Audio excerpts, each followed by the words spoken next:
બનાવી હતી ચોખાના લોટની, એ સેવ છે. અને આપણે બનાવવાની છે મંચુરિયમ ભેળ સેવવાળી.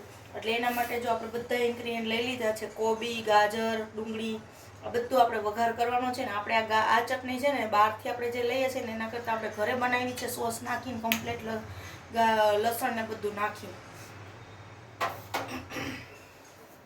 જો આપણું તેલ આવી ગયું છે એટલે પહેલાં આપણે લસણ નાખી દઈશું, પછી આપણે એમાં નાખીશું ડુંગળી. આ બધું આપણે છે ને સાતળી નાખવાનું છે પહેલાં શાકભાજી. અને બહુ નથી સાતળવાનું, આછું પાતળું સાતળી નાખવાનું છે. એમાં નાખશું હવે આપણે ગાજર નાખી દઈશું, કોબી નાખી દઈશું.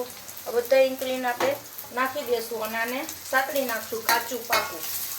બહુ નથી સાતળવાનું શાકભાજીને, કારણ કે ભેળ છે, આ મંચુરિયમ નથી.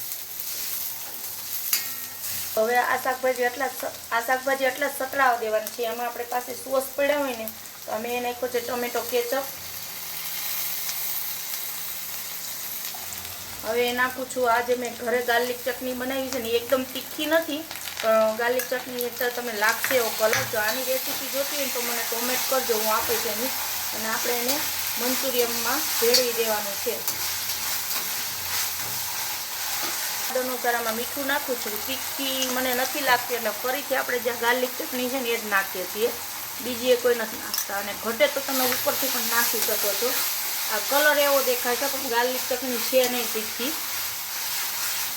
હવે આપણે સતળાઈ ગયું છે બધું અને એમાં નાખી દેવું મંચુરિયમની આપણે જે ગોળી છે ને, એટલે આખું મંચુરિયમની રીતના ડ્રાય બનાવી નાખવાનું જ છે આપણે, જેટલું તીખું જોતું હોય તો. પણ ચીલી સોસ ને સોયા સોસનો ઉપયોગ હું નથી કરતી, તમારે નાખવું હોય તો તમે નાખી શકો છો. અને આ ઠંડુ થાય ને પછી આપણે સેવનો ઉપયોગ કરવાનો છે, સેવ ભેળવવાની છે. જો આપણે મંચુરિયમ ઠંડુ થઈ ગયું છે એટલે એ લઈ લેશું આપણે. આમાં જેટલી આપણે ગોળી વધારે રાખશું અને પછી આ સેવ છે ને એને મિક્સ કરી દેવાની આમાં. જો કે બહાર એ લોકો તપેલીમાં ને એમાં મિક્સ કરે, આપણે આમાં 2 ચમચી લે કે ચમચો લઈને એ રીતના મિક્સ કરી દેવાનું એટલે ક્રિસ્પી રહે. અને ઓલી છે ને તમે અંદર નાખી દેવો ને તો ઢીલી થઈ જાય.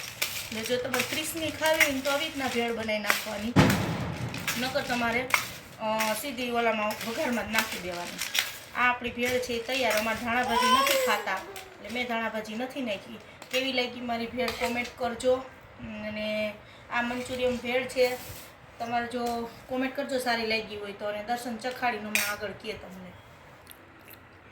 જો દર્શન ચાખે છે, કેવી દર્શન બની? ઓકે, ક્રિસ્પી બરાબર ને? અને જો અમારા લાડો દીકરો, મારો ઝાંખી દીકરો અહીં હૂતો છે. જેને મારો વિડીયો સારો લાગ્યો લાઈક કરજો, શેર કરજો અને સબસ્ક્રાઈબ કરવાનું ભૂલતા નહીં. Bye bye.